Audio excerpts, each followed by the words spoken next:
is a war that is going to last for generations. It's not going to be over tomorrow. It's not going to be over in our lifetimes. It's a war in which the great casualties may be our children and our grandchildren. If we lose that war, and I suspect that there is a very good chance that in the course of time we will lose that war. I'll get to the music in a moment. I will, you'll see. So that's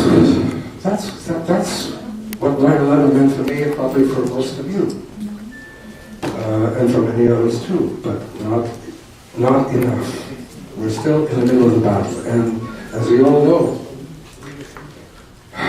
the dilemma, and that's a literal word that I want to use, dilemma, what it means etymologically, is that we're not only fighting what is called an Islamist enemy, and I'm not even sure that's the right term, but I'm not going to get into it here, because it will lead to misunderstanding, but we're also fighting a fifth column, and many of the members of the fifth column are fifth columnists in newspapers like the Globe and Mail and the Toronto Star and the Montreal Gazette and the Guardian and the New York Times and the Los Angeles Times and the Boston Globe from time to time, and so many newspapers in Spain and in other countries in Europe and so on. The columnists have become fifth columnists, many of them. So we're fighting on two fronts. We're fighting outward against the so-called Islamist invasion, which will continue. I just read a note today from Newsmax that the director of the FBI has said that whether there will be a WMD attack on the United States is moot. The FBI has decided that there is a 100% certainty that there will be in the next few years a WMD attack. It could be a radiological attack, a chemical attack, but it's 100% certain it's going to happen. And that, it's horrible to say that, because we may be victims, but that might be necessary. Because I thought 9/11 would wake us up. Well, it woke some of us up. But the rest of us are still Rip Van Winkling in our little mountain cave. You know, and they will wake up 20 years later and come down to the little village and see that everything has changed. And ask themselves, how come? Well, they were here because they were sleepwalking at the time that these critical changes were occurring.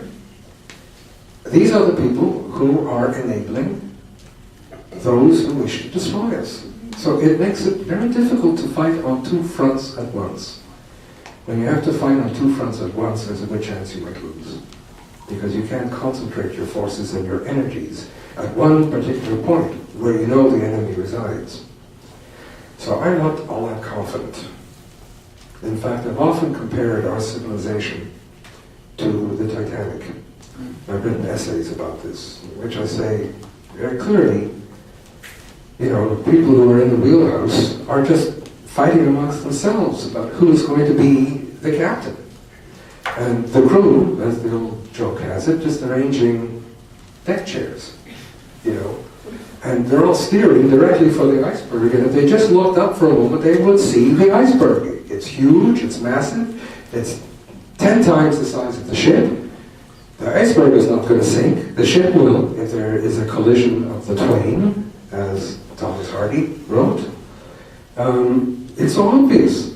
But most of them are just like looking down instead of there.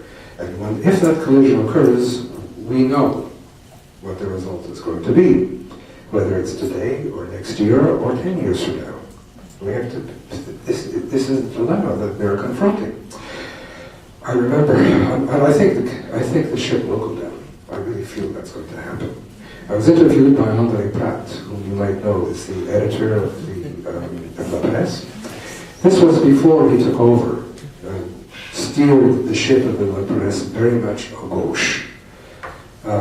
He came up to the college where I was teaching, and they did a whole page, photo, interview, everything, you know, my students, all that. And then afterwards, we adjourned to my tiny little broom closet of an office, and André asked me, he said, look, if you think Western civilization is effectively the historical Titanic, and that it has already hit the iceberg and it is already sinking, why why do you keep writing? Why do you keep teaching? You know, why don't you just give up? You know, and like Boccaccio for a time, and while the plague is raging, you tell stories. You know, or join the party, like The Mask of the Red Death by Edgar Allan Poe. Have fun while you're going down, or something like that, since it's a fait accompli. And my answer was, look, I'm pretty sure we're going down anyway, but for me, a longer time afloat is better than a shorter time afloat. Therefore, I write, and I teach, and I lecture, and I do whatever I can. Bail, in other words. We're bailing. Because I'd rather be afloat for 10 years than 1 year. I'd rather my children were afloat, even if my grandchildren weren't. If somebody has to go down, at least keep my children alive. Their children, I would like them also to survive and prosper. But if it's a choice that both my children and my grandchildren, or my children, I'll take my children. What is more immediate?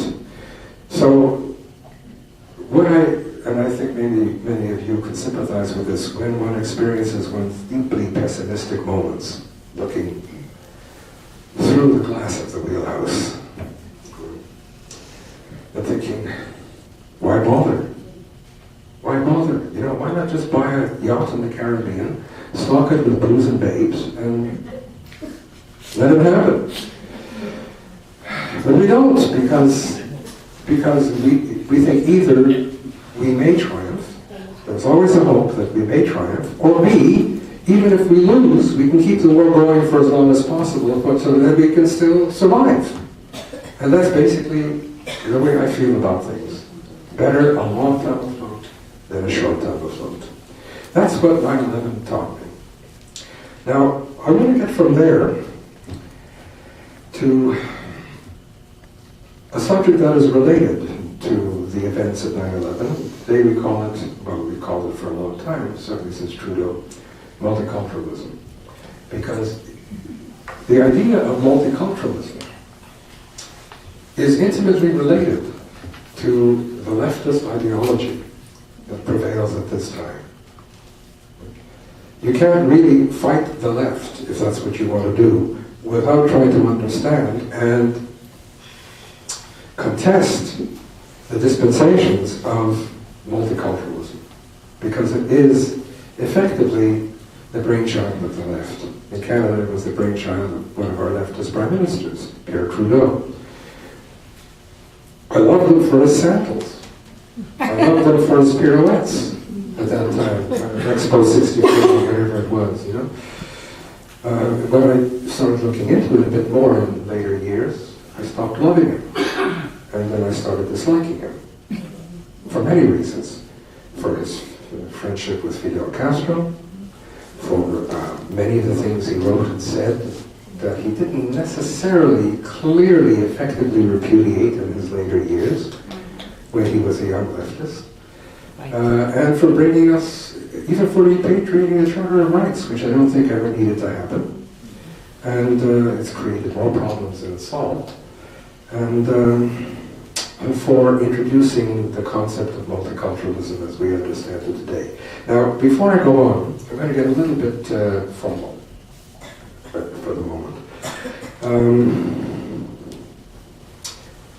We have to understand where multiculturalism comes from. And I have some quotes, which I hope I can find. I mean, the idea of multiculturalism goes back millennia. It goes back hundreds of years anyway. It's rooted in the notion of a kind of anarchic, revolutionary uprising in which a new world will be created. A world in which everybody will get along, a world in which there will be no rich and no poor, a world in which there will be equality of all kinds, equality before the law, gender equality, freedom of speech, a world in which we are all free to develop as we wish to develop and become, you know, the ideal person that we were meant to become, a world in which there will be no war and no conflict and no tension. It's that particular world that animated the great demographic shifts during the Middle Ages, from the 12th to the 14th century, that you can read about in Norman Cohn's incredibly magnificent book, sorry for overdoing it, but In Pursuit of the Millennium. is one of the major books of our time. He examines and analyzes what happened from the 12th to the 14th century in Europe, when enormous segments of the population were moving back and forth across Europe, believing that the second coming was imminent, believing that the world would be transformed in a purifying fire, and at the same time killing along the way, because as someone said once, the great king, the Lord can sort out whose souls belong in heaven and whose souls don't. It's that primal urge, I think, that we all have. I think it would be a mistake to assume that those of us in this room who are clearly enlightened